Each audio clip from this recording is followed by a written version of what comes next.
Welcome, everybody. My name is Miriam Kabakov. I'm the Executive Director at Eshel, and I am really delighted to be welcoming everybody to our very first Educator Symposium.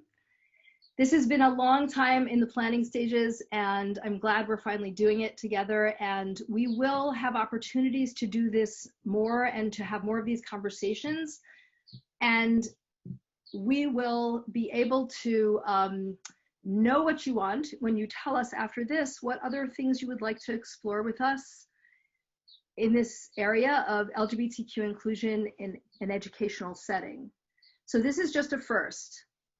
You will get an evaluation at the end of this event asking you, how it went and also what else you would like to learn. So I welcome everybody today. Today, we will hear from 3 educators who have made strides in their educational institutions towards a more LGBTQ inclusive environment. As educators in the times we live in, these are issues that have been present before, but are present now more than ever. And we all agree by being on this call to engage in respectful dialogue and to come with an open heart to learn and explore.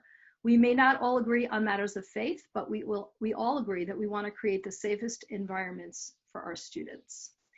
Here are a few things we will be talking about today. We will address educators' questions on policy making and culture shifting in educational institutions. We will talk about we will hear from the educators some challenges they have faced and how they have dealt with them. And we will also hear from you in the breakout sessions, what are some challenges you as educators have faced in making LGBTQ inclusive spaces. We'll explore what are the best practices towards making a safe space for students and share with each other. And hopefully people will emerge from this feeling better equipped in the fall, whether you're meeting with your students in person or online, to make your environments more LGBTQ inclusive.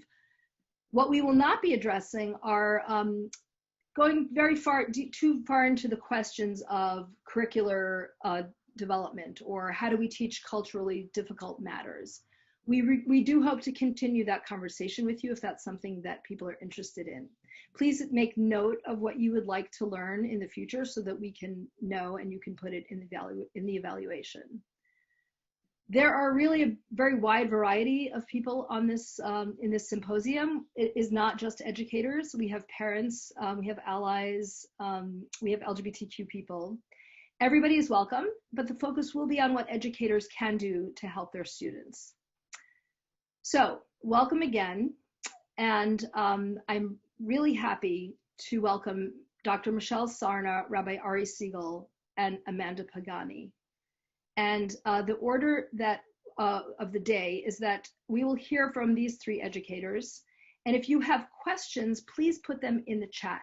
After the 3 educators are done presenting, we will pull out some of the questions from the chat and let them respond. And then we will go into breakout sessions.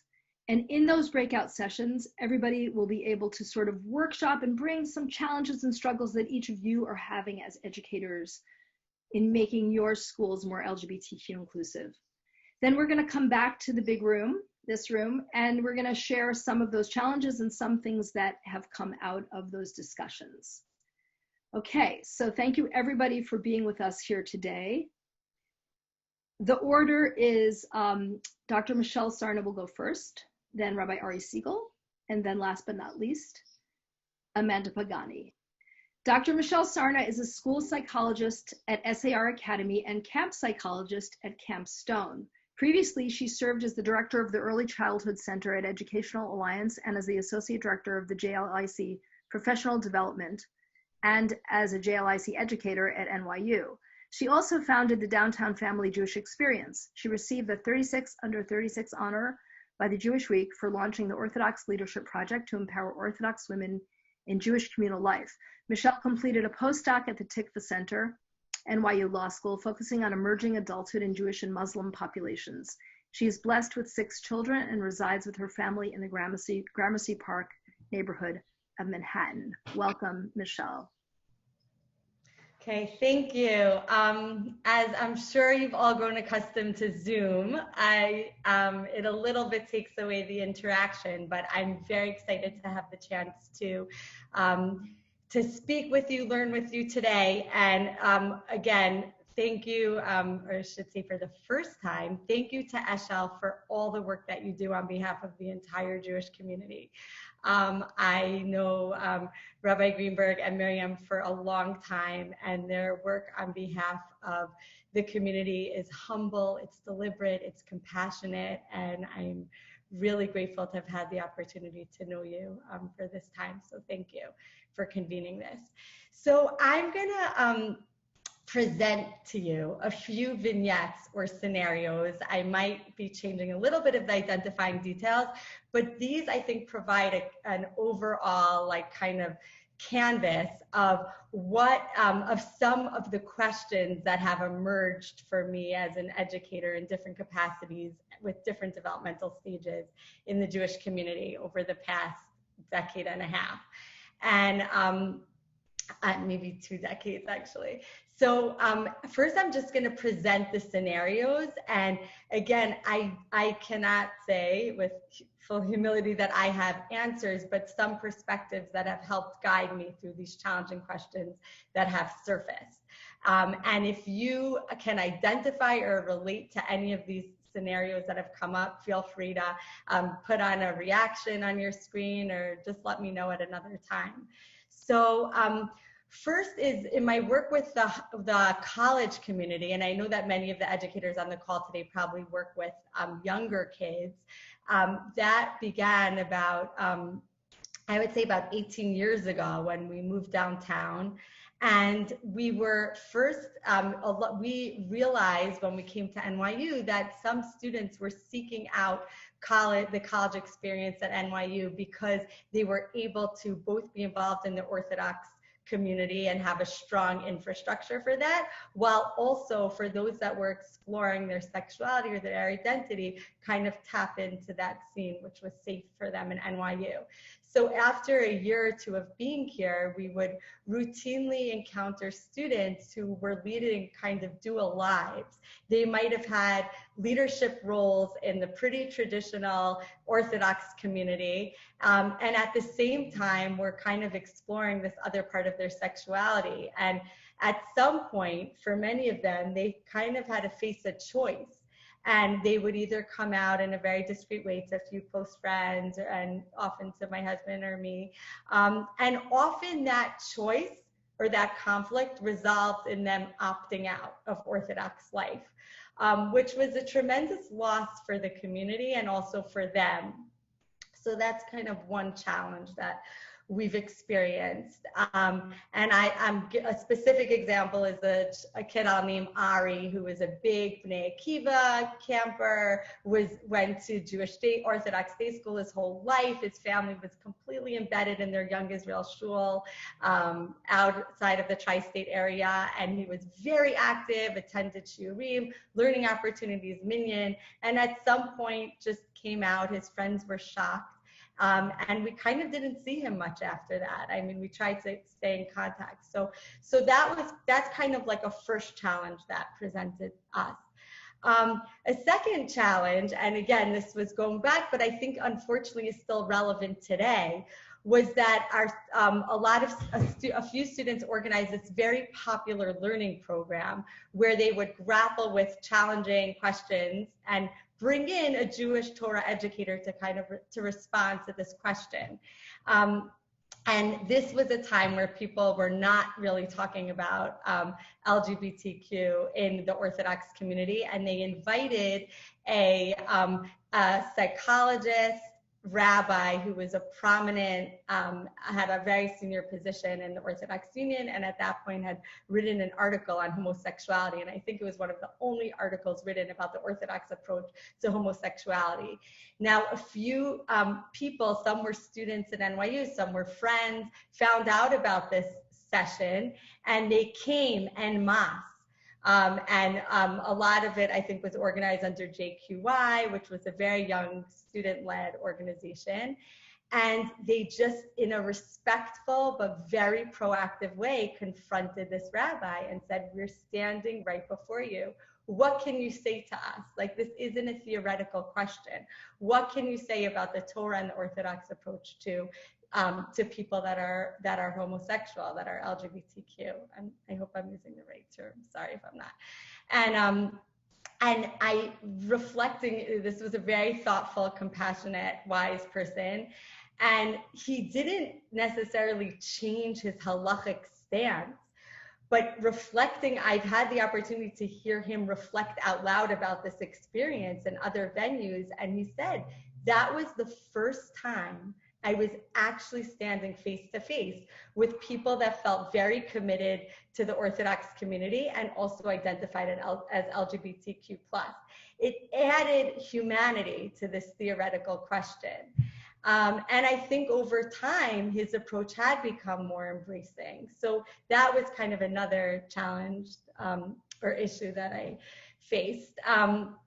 Then I'm just going to go back into early childhood when I was directing a pluralistic early childhood program for families in the Lower East Side. And it was really diverse and interesting. And I had, there were a few gay families in the program, and I was giving all the tours personally because I really wanted to get to know the families. And one family came, they were, I think, identified as Reform. And they said, you know, this is the first time we feel welcome in a Jewish organization. And I was just aghast. Like, they live in downtown Manhattan, one of the most liberal pockets of Jewish life. And this wasn't even an Orthodox program. And I just realized like how much growth there needs to be in the Jewish community in Bichlal, like overall, in helping families feel welcome and having access to Jewish education for their children and for their families where they feel welcome and included. Now, the past few years, I've worked in a middle school, and part of my role is helping to oversee the health curriculum. And I also have taught Tanakh. And one issue that we faced again and again is we happen to teach Vayikra in 7th grade, which is very bold and brave because it's a lot of korbanot and dry details. But in Vayikra is the pasuk that talks about like forbidden relationship between two men. And very thoughtful, compassionate educators, year after year, were sitting and struggling with how do we present this pasuk. And often, after a lot of deliberate conversation, we would just opt out. We would just happen to end right before we reached that pasuk in Vayikra.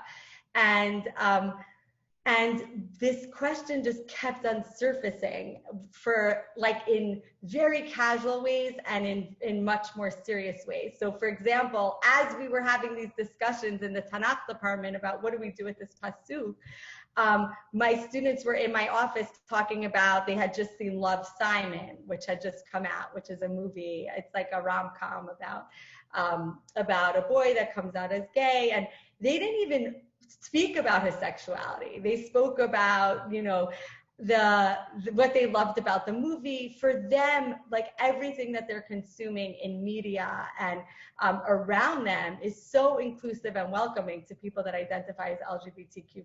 And many of them would mention family members that were just very casually. And there was this kind of tension or conflict between what are our students living in their and experiencing in their lives, and how are we giving them a Torah lens to view this and to integrate this.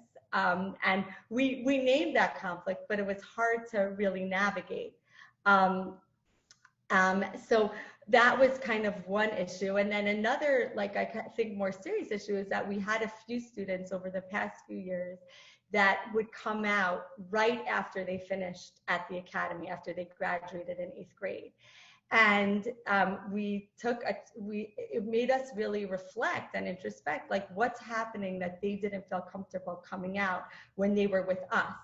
And many of them had really positive experiences. Like, I feel really blessed. I work in a school, as I'm sure you all do, that is so warm and deliberate and puts the dignity and humanity of each child at its core, at its center, at all times. Yet, we weren't directly addressing what it means to identify as LGBTQ plus. And some of them that were brave said, you know, I had a great experience in middle school, but I did not feel safe or comfortable coming out at that point. And it made us reflect even further, and the administration, like the principals, actually invited someone that had come out to speak to all the staff as part of in-service this year. And just to hear from that person, what was it like to be in the middle school, and what would have been more supportive? What would have helped you know that we would have embraced you no matter what?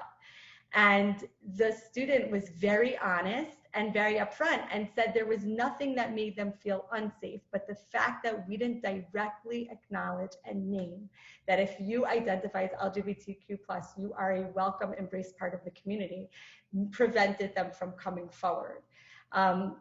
And we also asked, well, what should we do about this pasuk in Vayikra that we've been avoiding? When it comes up in the health curriculum, we answer questions, but we do not talk about sexuality from a Torah perspective that is not heterosexual. And the student said, we can handle a nuanced approach and we could handle honesty, but by not bringing it up, we feel invisible. And that was such a thoughtful, deep lesson. And it really invited us, or it kind of lit a fire under us. Like, you cannot, like, not saying anything is not an option. And that's kind of what we felt and what we knew. So we've started just addressing it. And this year, and I'm not speaking, I guess, as a representative of SAR, so to speak, but the principal had himself led very thoughtful conversations with the students. And we spoke to Rabbi Greenberg and Miriam before to help us frame it, but he didn't say that it's okay or there's no problem, but he was able to both say, we embrace you, we love you, you are welcome, important part of a community. And also, there are ways to read this pasuk that says that this type of sexuality is forbidden. And we felt that holding that tension for the students when they were in a loving, safe environment was so important, and that providing that message was actually really, it was almost liberating in a way. So, so those are some of the questions that came up. I'll give just something that came up in camp was, and I'm sure all of you can relate to this, a camper, who finished 6th grade, came out to other campers in her bunk and said that she is attracted to girls, and the other campers felt uncomfortable and went to their counselors. And the camp, again, we had to navigate, how do we both respect the dignity of this camper, and also some of those campers are young and sheltered, they come from very different backgrounds and aren't thinking about their sexuality in that way at all. It's just a lot. It was a lot to hold. So I will just add, and again, I don't have any answers, but 3, I guess, pieces of wisdom that I've learned from my students and campers that I try to help guide moving forward. And then I'll just end with one quick story. So first of all, at the heart of all of these challenges, our focus has to be the dignity of that individual, because I think that a child or even an adolescent who's coming out is grappling, or can be. Some of our students actually feel completely supported by their families, and it is not such a big struggle for them. But some that do, like, they're making others uncomfortable is such a side question. And I think having their dignity at the center or heart of how we navigate the challenge is so critical. Second, the entire Orthodox community is better when it is compassionate, deliberate, and diverse. This isn't just about the dignity of of students or campers who identify as LGBTQ+. This is about the betterment of the entire Orthodox community, because we are better when we are compassionate, inclusive, diverse. And lastly, like, listen to them. Like, we have to listen to our friends and our colleagues and our campers and our students who identify as LGBTQ+, and let them help to guide how we approach these very challenging situations. I'll just end with one thing. So years after we started to, I guess, like, work with the LGBTQ community at NYU, we were approached. This time I wasn't within the Orthodox community, by a few students that wanted to, that year, coming out day happened to coincide with Sukkot. And they asked if we would be able to host an event in our sukkah for them. And it was very powerful, because we had a lot of Orthodox students in our sukkah who needed a place to eat in the sukkah, halakhically. And then at some point in the meal, we weren't sure how it was going to run, because the students kind of crafted it. We just paused, and they all stood up from where they were interacting and mingling with the other guests, and said, you know, today is coming out day, and you have literally opened up the sukkah and opened up the tent of the Jewish community to include us and welcome us. And it was so powerful, because some of the people that were in the sukkah had no idea that this was part of the program, and they had no idea that the people they were interacting with identified as LGBTQ+. But also, like, that's what it's about. Like, when we're speaking to students or campers, we should assume that at least someone in the group or in the bunk or in the class is struggling with questions about their sexuality, or will eventually identify as LGBTQ+. And having an open, welcoming tent is always the frame that we wanna approach building a Jewish community. Okay, thank you. Thank you so much, Eshel. That was beautiful. I want to invite everybody to put their questions in the chat for all the speakers. And at the end of hearing from all three educators, we are going to have a short Q&A. The next speaker is Rabbi Ari Segal. Rabbi Ari Segal serves as head of school at Shalhevet High School in Los Angeles, California. Rabbi Segal speaks widely about time management, innovation, and leadership development in Jewish schools. He holds an MBA from the Goizeta, did I say that right? Business School at Emory University, and an MSW in Communal Organization from Yeshiva University's Wurzweiler School of Social Work. Hi, thank you so much. I know everyone's time is limited, so I will just say amen to the initial thanks that were shared by Dr. Sarna for the work that Eshel has done. And some of what I'm going to say will sound familiar after hearing from you, Dr. Sarna, just about the experience of high schoolers or college-age students in our schools, and sort of how that has influenced my thinking around these things. So people sometimes ask why I care so deeply about this particular issue. There are lots of challenges that the Orthodox community faces, the Jewish community face as a whole, and why this is something that's important to me. Do I know somebody? Did I know somebody? Is somebody connected with me who identified as LGBTQ plus? And the answer is no. I mean, I'm sure I did growing up. I must have known people who were gay, but it was not on my radar. I grew up in my high school years were the early 90s and college.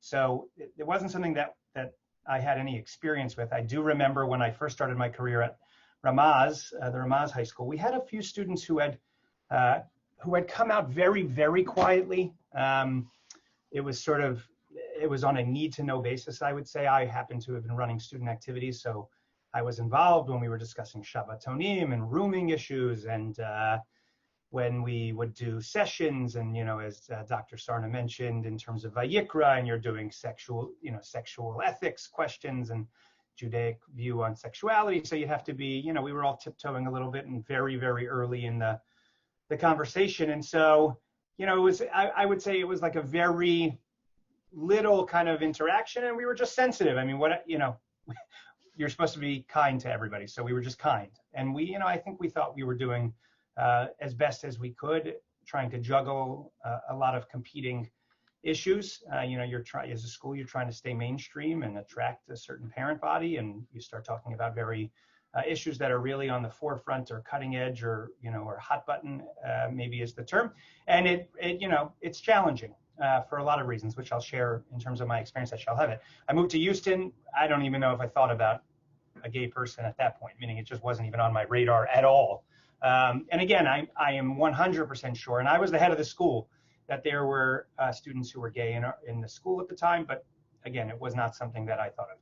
When I came out to LA in 2011, was really my first encounter directly face-to-face with students in this population who are struggling with these issues. Dr. Sarna, you de-identified people, but I'll just use the names because otherwise I get confused, and I've asked them in the past if I can use their names. So there was a young woman here from actually yeshivish family who had gone through some yeshivish schools, and it was really very painful. We didn't necessarily know why it was very painful, but she came to Shalhevet, which is modern Orthodox, more progressive. Her name was Rachel, and she was awesome, really creative, really brilliant. By the end of her sophomore year, she was already sharing with the guidance department and some teachers that she was planning on transitioning, or at that point, I don't know that she was planning on transitioning, but she felt like she just was not comfortable as a girl, and did not, it was not her gender identity. And I apologize in advance if I mess up terms. I still have not gotten them correct, and it's actually I'm always scared as to try to be an ally and not get the terms exactly right. And she shared with us that, this was something that was really painful for her. And we worked with her for her entire junior year. She wanted to come out very publicly at the end of her junior year. We had a night of the arts. She wanted to do a reading, and we, after much consternation and discussion, we just decided it was the right thing to do. This was looking at the child, not at the community, not at her school. Just this child needed to do that. And she did a reading there and shared, with the entire community that was there, how she felt and what she was going through. And we embraced her and hugged her, and, metaphorically and physically. And between junior and senior year, we got a call, and she asked to meet with us, and she told us that she could not stay in the Orthodox community anymore. It was just too painful for her. And so she was moving to Oregon, where she has transitioned to a man. Her name is Benjamin now. His name is Benjamin. And we're still in touch a little bit. And, we thought, like, mission accomplished. We did our best to support him. It wasn't perfect. It wasn't our fault, if you put it in kind of quotes, that, he wasn't comfortable here. But I got an email like 2 or 3 years later. It was based on a women in tefillin issue, which is, again, another challenging issue in the Orthodox community. And she wrote this, scathing is too strong of a word, but just, it was a really painful email for her, I'm sure, for him to write, but for us to receive, just letting us know how invisible he felt while he was here, even though we embraced him and supported him. It was done in a very under the radar, very private manner. And it was eye-opening for me. I don't know that there was anything I could do. I sort of responded back, and we had an email exchange, but it left me feeling very unsuccessful, and like I had really dropped the ball as an educator for this young man. So fast forward another year or two, and a young man in our school, again, had gone to yeshivish, more Haredi actually, middle and lower schools, really painful, switched to a modern Orthodox middle school because it was too painful, came to us. At that time when he was enrolling, we knew, meaning his parents had given us an indication he was struggling with these issues, but he was not out. And so we treated him as if that was not something he wanted to discuss. Finally, I think it was at the end of 11th grade, he had already shared with a number of faculty, my wife included, that he was gay, but did not want to talk about it and did not want to share it with me or the assistant principal. He asked for a meeting. The guidance counselor gave us a heads up that this was coming. We kind of expected it, and I was, determined not to be 0 for 2 after I had really blown whatever we had blown with Rachel and Benjamin. And so he shared this with us. And, I think I had talked to Rabbi Greenberg a little bit and in preparation for it and kind of to get ready. And he said, I'm gay. And we said, okay, great. We love you. Okay. Like, what else? Like us, what do you need from us? How can we help you? How can we support you? But like, we receive the information meaning not just as lovingly as possible, like as if it was we were not, like, who cares? Great. We love you. We don't love you any less. Again, I thought at least I'm 1 for 2 now. Life is good. He went, during the summer, he went on an Eshel internship that he did, which was really, really powerful for him. And he came back and was talking with us and sharing. It wasn't quite the letter I'd received from Benjamin, but it was painful to hear again. I'm sure painful for him to share. Like, this was still not easy, and it was really hard. And I was like, what's hard? I didn't say it like that. We're Shalhevet, like we're whatever. We love every student. We don't even care what the rest of the community thinks. We're all in, And he said, I spent 3 years, to more than that, but 3 years at Shalhevet, the greatest school in the world, the only school I felt like I could come out. And I didn't know if you guys were going to let me be the Gabbai still, if you were going to let me be Shliach Tzibur, if you were going to let me, and he went through this whole list. And like, if my shul rabbi, and his shul rabbi is even more loving than we are, was going to kick me out of the youth groups. I couldn't be a counselor anymore. And like, this is my life. And I was just stunned. And so then he went away for the summer. I'm sorry, I have the order off a little bit. And I said, hey, listen, let's think through how we can make you this, not happen to the next young person. And so he went away, he came back, and together we developed this pledge, which Eshel worked really hard to popularize. And the goal of it was so that you shouldn't be afraid to share. You should just know where your school stands. Whether that means your school says, we're going to kick you out. Okay, I now know I'm going to keep that to myself because I don't want to be kicked out, or this is not a place I want to be. Or the school says you can continue to be Gabbai, you can continue to, whatever it is, we're going to send you to repair therapy, horrible. But just say that to your students so that they know, so that they're not afraid of the unknown. The unknown is worse than the actual known. And the pledge was really, really powerful, certainly for our community. It was not without challenges, which so that's the story. We also started a GSA. Students came to me, and I'd always said, like, hey, and I had checked with Rabbi Rappaport in England and Rabbi Blau here, who was a real mentor of mine, who really was one of the first people to grapple with these issues at YU. And, it was always kind of like, keep it as low under the radar as possible, not because you don't want to support them, but it's going to create too much trouble. I don't know, the letter from Benjamin about being invisible and feeling like it was going to, we just didn't acknowledge it. I decided to start a GSA in response to student requests. So we did that. I'll share the challenges. First of all, every admission cycle to today, we're the gay school. People want to know if we're still having, dating services for gay people. Are we? It's just craziness. But it's to today. This is 4 to 5 years later. GSA is a gay straight alliance, so it's a club. People want to know: are you having a Shabbos violators club? That's the number one question that people ask. We lost, certainly donations, and I was always thinking we're going to get donations back for the people who are passionate about it. Unfortunately, that has never happened to support Shalhevet's work in this area. But we lost donations, we lost some enrollment. Thank God we're full, so it didn't impact us. But it was, and it continues to be a very, very challenging piece, even though this is a few years later, and you'd imagine this would kind of move forward. I will say the landscape has changed. Our goal was to take away the fear of coming out to some degree.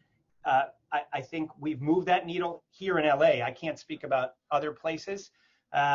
It was always sort of like, we tolerate gay people, hate the sin, not the sinner. Those were like the really progressive thoughts from the 1990s. We're trying to move to something more of an embrace. And I don't know about celebration. It's a really tough challenge to celebrate this. It's very painful to be Orthodox and gay, or, LGBTQ. But we're kind of moving in that direction. So I think there's been a lot of success. I don't want to, and I'm very proud of it. It's not something I would not do again. I might do things differently, I would say, certainly on the GSA, maybe not on the pledge. I will, you talked about some roadblocks, which we had some questions beforehand. I'll share one last thing. So the roadblocks were admissions and fundraising and, Shabbos Violators Club and just the screeds, that we would receive about this. I just, while trying to run a school. And I would say that it's interesting. Like for me, I'm not sure what I've achieved aside from this, moving some of this forward. When we started this process, I was just doing it because I thought it was the right thing to do. I'll share that I feel incredibly, and I'm sure my wife, who happens to have joined the call, I see her at this point. I didn't start this because I had any personal connection to the LGBTQ community. But since the time that I really started working in earnest on this, we have a 14-year-old daughter who gave me approval to talk about this a little bit. She identifies as non-binary, pansexual, aromantic. She spent a number of years in the Jewish day school system. She describes it as traumatic. I don't know that anyone said anything in particular, but just it was incredibly painful. I think we were, the shoemakers, kids who don't have shoes, we sort of had no idea that she was struggling with this explicitly until she was with her therapist and explained it to her. We thought she would never enroll in a Jewish school. I think she had switched to a non-Jewish, very intimate prep private school.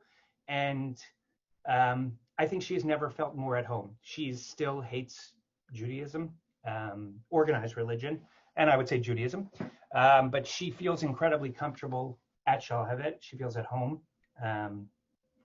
And so sort of, in a really beautiful way, this work that we had done, which I think, I've never spoken about this before, which we did not expect to have any personal relevance, I don't know if it saved her, but pretty close. So that's the good stuff. There's bad stuff and challenging stuff for the school and for the community, but that's my story, and I'm happy to answer questions. I'm sorry for that. I was not planning on sharing that, but I'd asked her last night. She was going for an allergy test today and asked me to take her, and I told her I couldn't go because I was going to be doing this call, and then she wanted to know more about it. So that's how I got to this. That is it, Miriam. If you have any questions, I'm happy to answer them. Thank you. Thank you so much, Rabbi Siegel. And we welcome you here as an educator and as a parent. And thank you for sharing that moving personal story. It means a lot to you as an educator and clearly as the father of your child. Okay, so now we're going to have Amanda speak. Amanda Pagani is in her 8th year as the head of school at Luria Academy of Brooklyn. She has worked in the field of Jewish education as a teacher, consultant, mentor, and coach.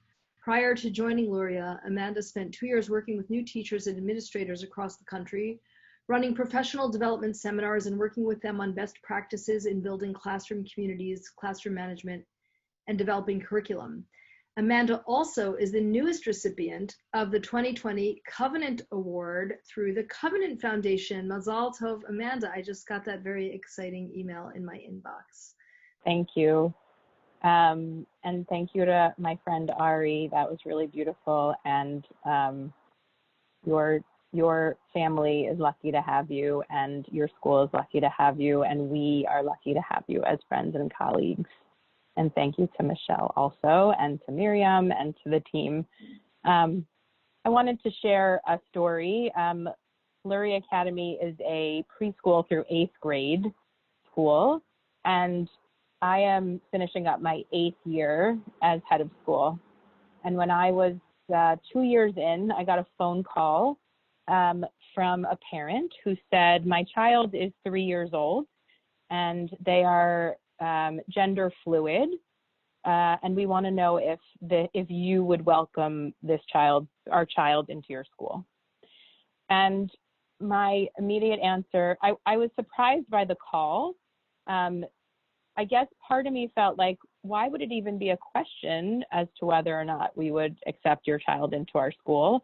And then I realized that other schools. She had reached out to other schools and they said that they would not accept the child. And so I said to her, I don't know the answer, but I am gonna, I want to do whatever I can for the answer to be yes. So give me some time and I'll get back to you. She was looking at the time for kindergarten, so we had a little bit of time to figure it out. And I remember raising it with the board. And I said I had a parent reach out, their child is gender fluid, and they wanted to, make sure we would be a school for them. I remember approaching the board, being at the board meeting very excited, like this was an opportunity for us and, an opportunity to explore bringing in a transgender child, having this conversation with our students and our faculty.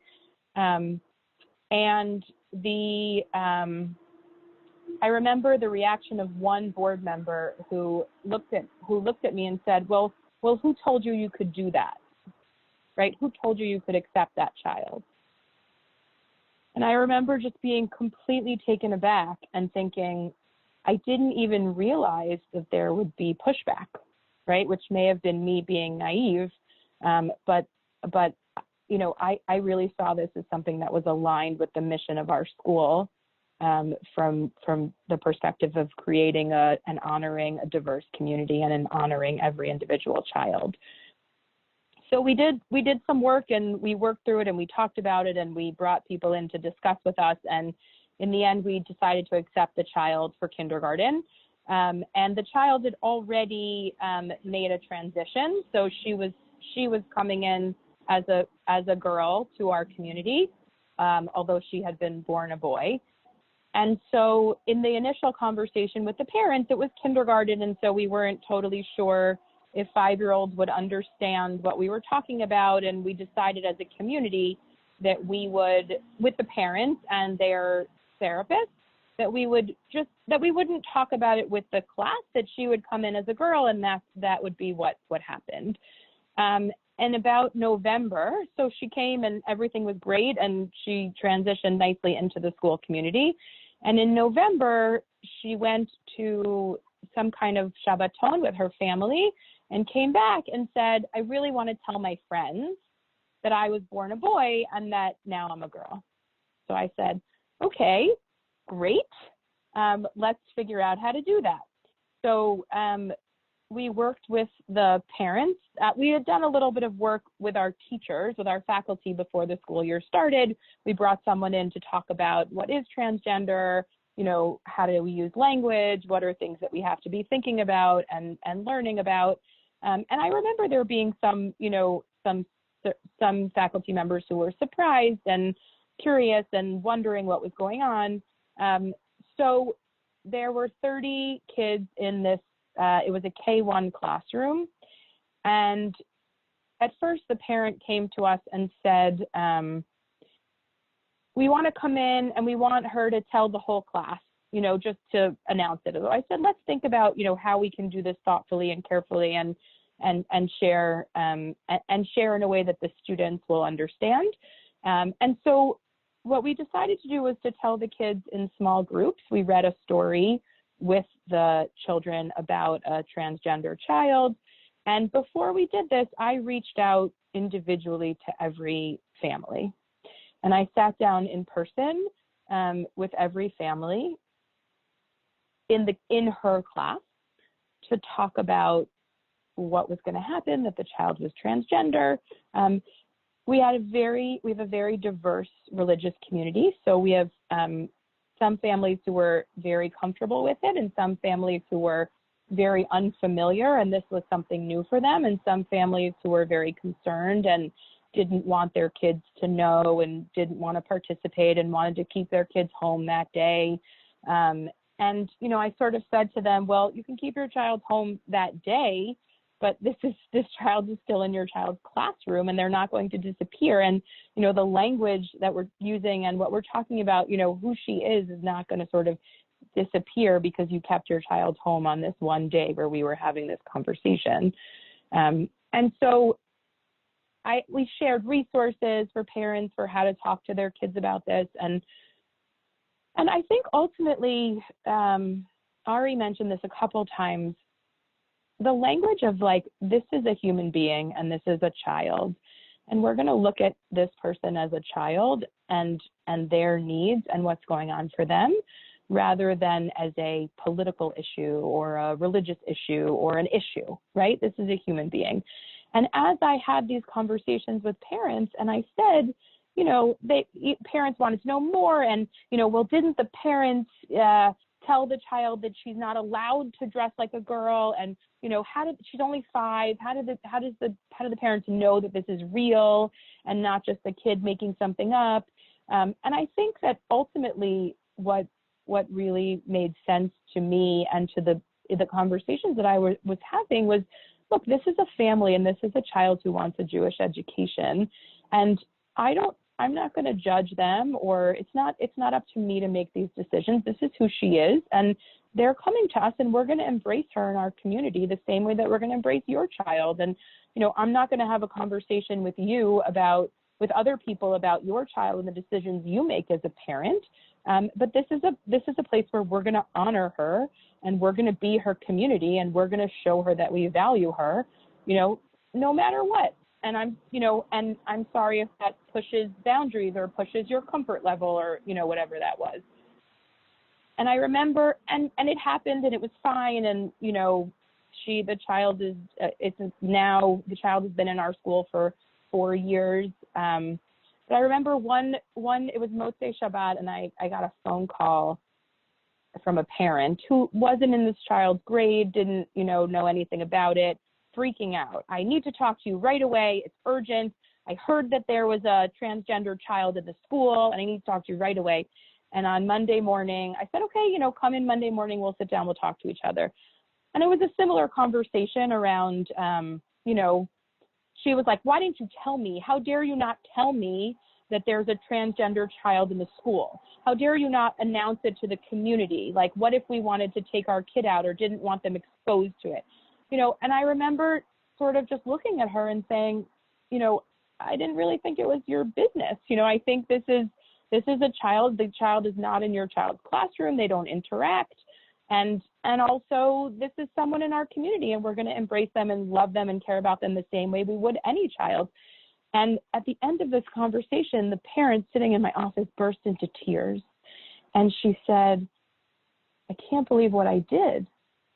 And she said, I have to go right away. She said, I made a mess and I have to go clean it up. And I said, I don't know, what do you mean? And she said, well, I was upset. And so I started calling other parents, and I told them, and they were, you know, they're all upset, you know. And she said to me, I forgot it was a human being that we were talking about. And I got all wrapped up. And this is the parent sort of saying this to me.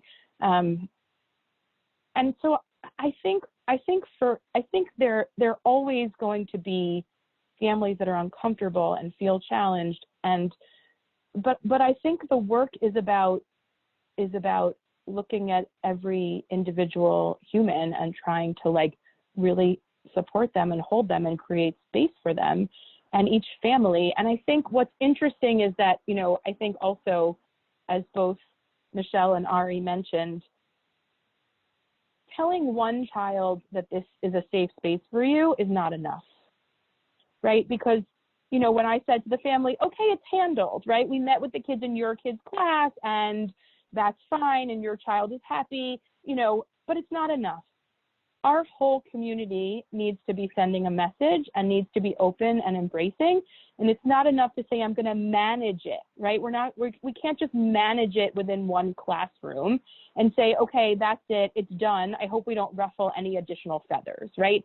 We have to figure out how to hold this as a community and how to send a message as a community so that when the next child, right, is scared or unsure or, you know, needs support or cries out for help, that we are, as a community, are there to support them. And I think that sort of over the years has been the biggest lesson for me, that this isn't just one situation to manage, that it's actually one child who is going to represent many children that will pass through our doors.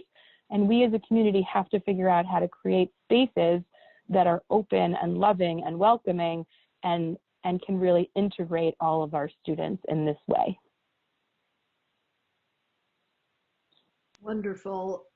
Amanda, thank you so much. So we're going to take a few minutes to address some of the questions that were in the chat. The first question, hold on one sec. Looking for it. Okay. I think that this is for Dr. Sarna.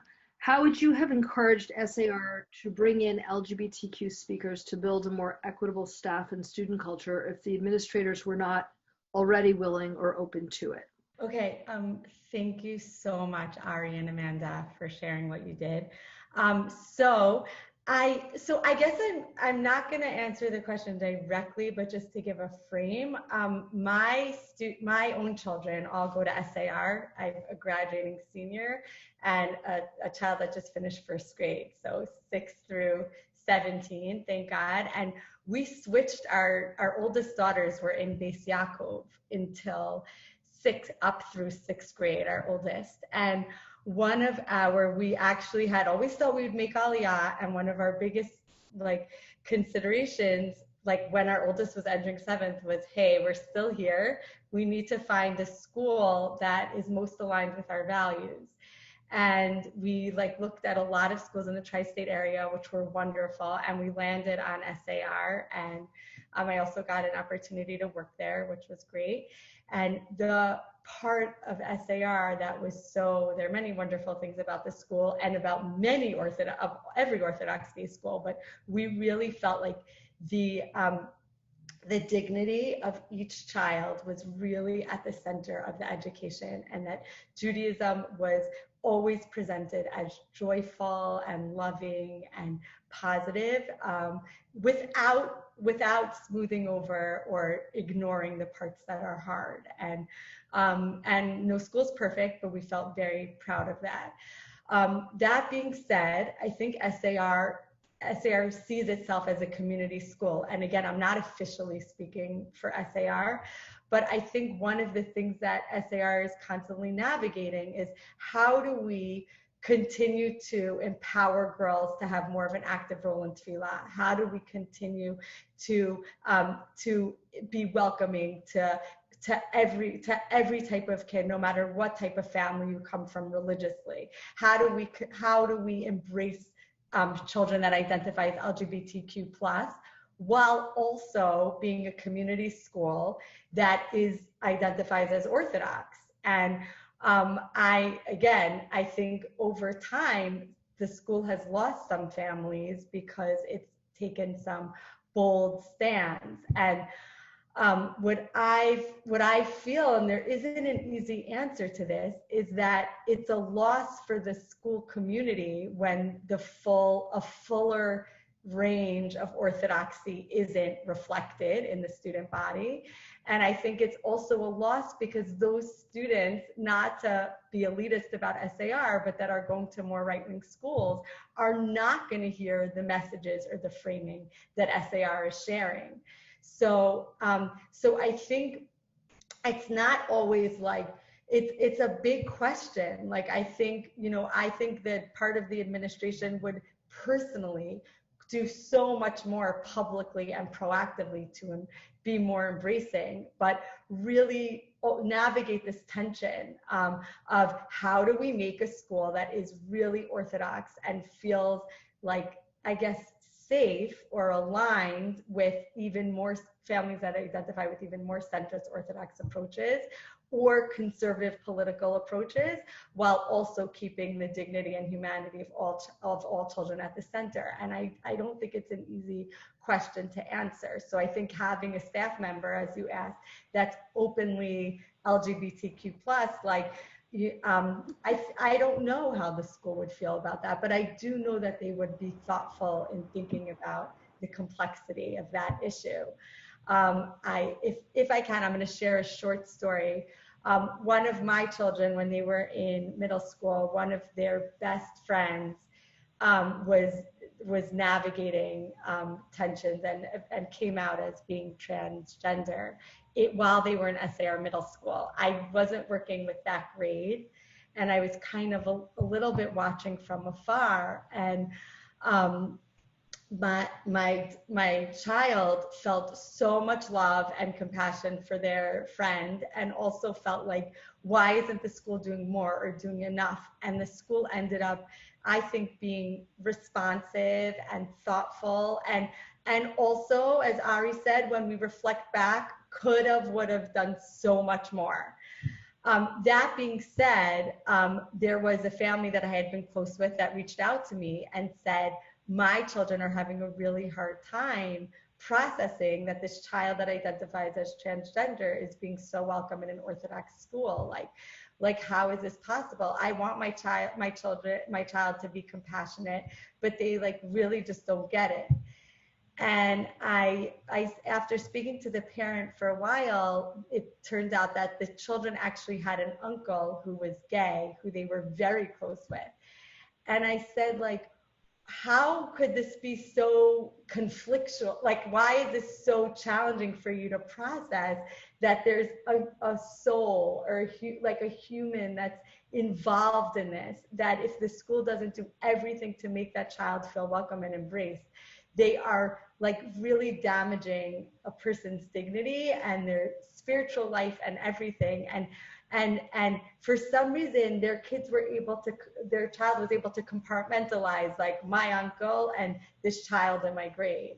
And I think, like, I felt so blessed that this family was in this community that was navigating this challenge, because it's an important thing for people to confront, to see our own, the ways that we all have implicit bias, or we all are, shut off from being completely inclusive and embracing. And so I guess that's, sorry for the long answer. Oh, that was great. So I'm going to ask, oops, wait a minute. No, it's not for you. Okay, I'm asking Rabbi Siegel to unmute. This could be either for any of you. I fundamentally believe that many of our institutions and faculty want to foster an open and understanding environment, but are conflicted with the stringency of orthodoxy, their own beliefs, their boards, their community. How can these institutions proactively educate all of their students and community about LGBTQ acceptance and inclusion? And I'm going to tag on another question to this that relates. Is there a way for schools to signal to students that they are safe, even if they are unwilling to speak publicly as allies? Do rainbow stickers work? Does anyone want to take that one? I think Amanda has a good answer for this one. Well, I like the rainbow sticker question at the end, because I was sort of a skeptic of the rainbow stickers, actually. And one of our middle schoolers came to me and she was like, can we put rainbow stickers on the classroom windows? And at first I was like, I guess so, sure, it can't hurt. And a parent was on a tour of the school and came to me afterwards, and she said, I just want you to know that when I saw the rainbow sticker, it was a parent of a preschooler or something. It wasn't even, specifically relevant to her. She said, when I saw the rainbow sticker on the classroom window, I knew that this is a place that I want my child to be, because I knew that this is a place that they will be loved for who they are no matter what. And that message, for sure, I definitely got pushback from other people who said, why are there rainbow stickers? Are you trying to convince my kid to be gay? All sorts of things. But the message of that parent is the message that I want to send. And the other piece of that is, like, if a child, a middle schooler who is deciding if they're safe or if they're okay to come out, or if they're okay to find a grown-up that they can communicate with, as opposed to something else that they could be doing, like, heading into a depression and trying to hurt themselves, which we know is the other choice, right? If they don't feel like there are people around them who will be present for them and be safe for them. So I am now a big fan of the rainbow stickers. And I think, the public message is really important. And to the previous part, look, this is really hard. You know, our school is much more of a sort of community space than a traditional Orthodox space, and we push a lot of boundaries all the time. And so I don't pretend to know, you know, the challenges of more traditional Orthodox spaces. But I do think that for me, the experience of like starting one person at a time and having conversations with as many people as we can individually and doing really deep listening and trying to really understand, what are they afraid of? What are they worried about? You know, your child is not going to become gay because I hung a rainbow sticker on our middle school classrooms. Like, that's just not how it works, you know? And sometimes being able to be really, to listen and to have those, to take the time to be in relationship with people, like that feels to me sort of as a valuable strategy. Great. Thank you so much, Amanda. So we have time for just one or two more questions, just a few minutes before we go to the breakout rooms where all of you participants get to meet with one of our presenters and one of our staff or volunteer to talk about challenges you're having. So let me just read the last question. Rabbi Siegel wrote a bold article that has been widely shared that as a principal, these questions are the most profound faith challenges to him and his students. Does he feel that schools play a unique role in getting orthodoxy writ large to attend responsibly? And I'll add on another comment and question. Somebody talks about how, I'm not going to say it exactly completely right, but that where there are smaller Orthodox communities, sometimes there's just one option for schooling, and therefore families that value LGBTQ students are sending their students to public schools because the community school has become too exclusive regarding their definition of community members. Is it time to reinvent modern Orthodox schooling in these communities where they essentially have decided to not adapt and be inclusive? So those are sort of along the same lines. Would any of the speakers like to take one of those or both of them? I'm gonna ask you to unmute. I could definitely respond to the one about me, I think. So I don't remember the way the question was framed, so I'll just share whatever it brought up in me. First of all, I am a firm believer, and I get a lot of pushback from this, especially because I'm in the privileged group that doesn't have to struggle with any of these issues, about the notion of consumability. So, you know, you're talking about Houston. Even if I thought about these issues in Houston, there is no way that we could have been anywhere near as progressive as we have been at Shalhevet, from a student count perspective, from a communal perspective, from there being only one school option perspective, I mean, you name it. Again, it doesn't mean that I don't think there are things to do in Houston, but doing it at Shalhevet, even though there were challenges, could not have been easier. We were full. It's LA, although that's not as true as you would hope it would be. And, you know, we have whatever, there's a lot of reasons. So I'm a big believer in consumability. And that's also in response to the previous question about sort of how would you help educators at schools? It depends on the school, you know, and and again, I don't mean to, I love brainstorming one-on-one with schools and just thinking through, what is the challenge at your school? Who are the players? You know, what are the different factors? This is not something that's a one-size-fits-all kind of thing. It's interesting. We have faculty who puts the stickers on their offices, and it was like a question, should we? And in the end, we're like, yeah, I mean, they're allowed to put whatever they want on their office door. But we didn't put them on the classrooms, even though we have a GSA, and even though we have, because for lots of reasons, I can explain, you know, the thinking behind it. But I think every school is going to need a staged, very kind of thoughtful, you know, to move them on this continuum, whatever that looks like. And there's not one end. You know, I once went to a, not Eshel, I'm sorry, the name of the non-Orthodox group. I went to a training there just as an observer, and they had this chart of continuum of like LGBTQ allies, and it went from all the way to celebration to, you know, it started at, I don't even remember, it was something horrible. And my goal was always just, can I move the needle a drop on this continuum? That's it. I can't, I can't finish the work, but I can move the needle a drop. And I think every school is at a different place on the continuum. And you have to, like Amanda said, have those one-on-one conversations. Say, what is it that you're worried about? Where do you want to get to if you could? What are the obstacles? And kind of think through those. The one thing, and I'm sorry if I went on too long, Michelle mentioned, I think I know she's talking about the OU, but he had met some people or they were standing in front of him. I do find that people standing in front of you changes the issue dramatically for anyone. And when they're not standing right in front of you, it's just a back burner issue. Like I now see with my daughter, this is such a front burner issue with me because I see her every day and I see the pain she's going through. And when it was Micha or Rachel or Benjamin, I saw it much more in my face, not like throwing it in my face, but just I felt the pain every day. And so it became more pressing for me. And I think a lot of educators, there's just so many pressing issues that this is a pressing issue. You would ask them, is this horrible that these kids are going through this or struggling? Yeah, of course. Can we fix it?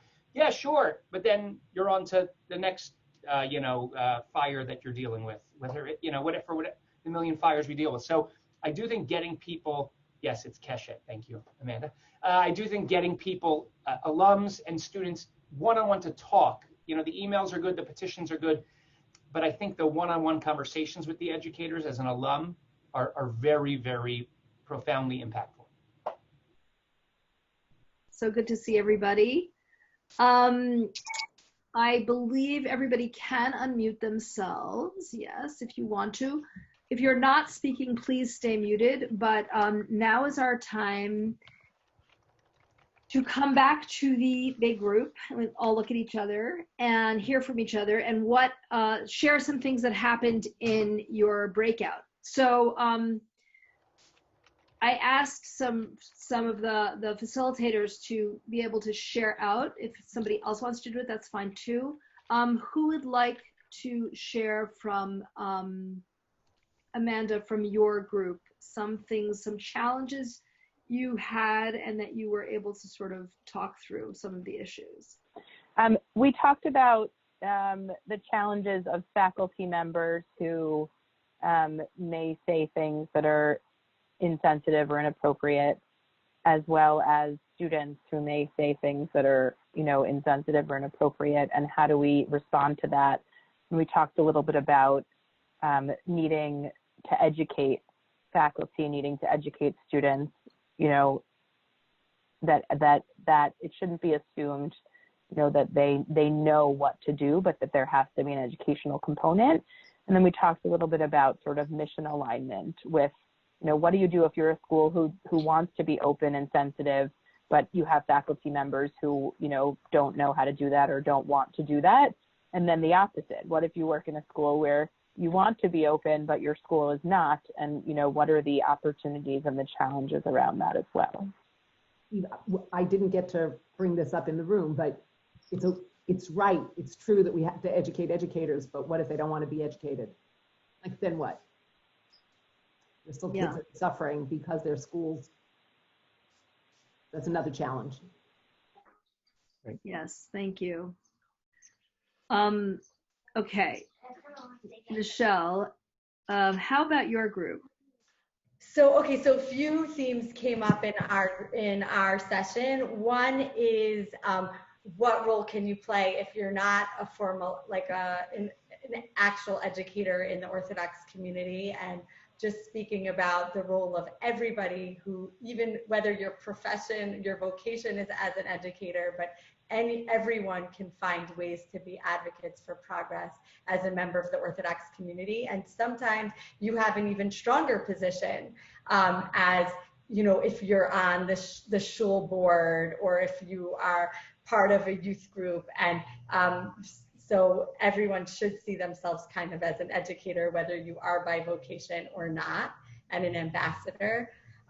We also spoke about, and I think similar to Amanda's group, about some barriers, like structurally, to making progress. And one is knowing or identifying what are ways to be more inclusive or open, even when the will is there. And we spoke about, again, speaking to people that identify as LGBTQ+ and really engaging them in that process. And the other is what happens when you are just a teacher, or you feel like you have limited agency in the institution that you work in. How do you advocate for change? And we discussed that, first of all, everybody is a culture creator that works in a school or an institution, and sometimes teachers have the biggest impact in the school, and there are programs, or there's ways that there's so many subtle and big ways that you can shift culture from just being a teacher, which I think is the holiest job. And then I think lastly was like thinking, like taking a strategic approach to change. Change may look like changing the facts on the ground without making a big policy change or making a PR campaign. It could be by encouraging the school to admit a family that is same sex, and with doing it very discreetly and quietly, but that changes the facts on the ground. So sometimes change can be subtle and powerful at the same time. And also when engaging in conversation, we spoke about acknowledging the other side, or what are some of the barriers to change that administrations might be feeling. And the more we can name that and honor that, I think the more able we will be to advocate for change. Just add just a couple of thoughts. I think that Michelle kind of summarized it very, very well, but we didn't use this language specifically, but they're different forms of power. And I think that's exactly what Michelle's getting at, that they're very subtle and soft forms of power that absolute teachers have, that parents have. And then there's hard power. And so it's really possible to actually make movement, obviously geared toward the environment you're in, by just figuring out where the space of real challenge and opportunity meet. There was something about compassion that appeared in this conversation too, that I think is really important to highlight. And that is that it's hard to find a place where educators or administrators are not open to compassionate hearing. And so the opportunity to listen to parents of LGBT kids or to LGBT students themselves, I find to be a circumstance that, if encouraged, is really possible to kind of begin to shift the culture, even before the culture is aware that it even needs a shift. And so one of the tools that came out, that I think has come out from all this discussion, is, what are the resources that can be used even in environments where there's resistance, and various forms of subtle and soft power alongside testimonies can open up the capacity for empathy that actually fuels this movement in all kinds of ways that we can't and can see. Great, thank you. Okay, so now I'm going to try to summarize briefly, and please, everyone in my group, add if I'm missing something big. So one of the educators said that her biggest challenge with this conversation isn't that people are not willing to be open and compassionate, but that there's a concern that actually opening up this conversation normalizes it. And in her Orthodox community, people feel like that will make it an option for people. So how to, I guess, deal with that belief and combat it. And some ideas that were thrown out is that one person noticed that we're grooming and educating people who will enter into a world with other people, and they will not know how to interact with them if we never expose our children to LGBTQ people. Once they get out there in the world, they will have no idea what to do with the people that they meet. So that was something that somebody noticed. And then that the Orthodox community is missing a big opportunity to understand that, to teach everybody that people are born this way, and this is not a choice. People are not in control of it. And is it really worth it to ruin somebody's life over that? So a lot of it had to do with educating that this isn't a choice, and you can't, even if you normalize it, it doesn't mean that somebody can just choose to be gay. The question of bisexuality came up, and that's something that is a challenge, I think, for people. And what else? Does anyone have anything else to add? Oh, let me just also say an important thing is that it was acknowledged that there's a fear of the Orthodox movement across all institutions to, ostracize the other movements or, center left leaning Orthodox institutions. Anybody else from my group have anything they want to add? Okay, no? Okay. All right, so we are now coming towards the end of this meeting. And I just really wanted to thank Amanda, Michelle, and Ari for taking precious time out of your summer. I am sure you are all really, really busy trying to figure out what to do in the fall and preparing, and I cannot even begin to imagine what it's like to be doing that as an educator today. So I just wanted to really thank you for being here and thank you for giving of your time. I wanted to thank Steve and Yocheved for also being on the call and for helping to facilitate, and for all of you to take time this summer and to really think about this. And when we were originally going to do this, we were all going to be sitting in a room at the UJA in New York and serving you breakfast and lunch and, actually seeing you and being with you. And we had to shift gears, obviously. And it provides an opportunity, I think, for more people to show up. So I'm really excited that we had this opportunity, actually. I wanted to thank you all again. And I also just wanted to say that Sunday night, we had a really fun time. This is a little bit of it's a little plug, but it's also really so you should laugh and you should have a good time. We created an online comedy fundraiser. It's our annual show, and we had to do it online. It is available to everybody. It is called funorthodox.com. You can find it on our website. You can watch it. You can create a watch party. It's really fun, and there are some wonderful comics and talent, and you all deserve to laugh, and you all deserve a break. And you as educators, as parents, as LGBTQ people, we honor you, we honor the hard work that you're doing, and I want to thank everybody for showing up today, and we will be in touch. Have a great start of July, and take care and be safe and be healthy.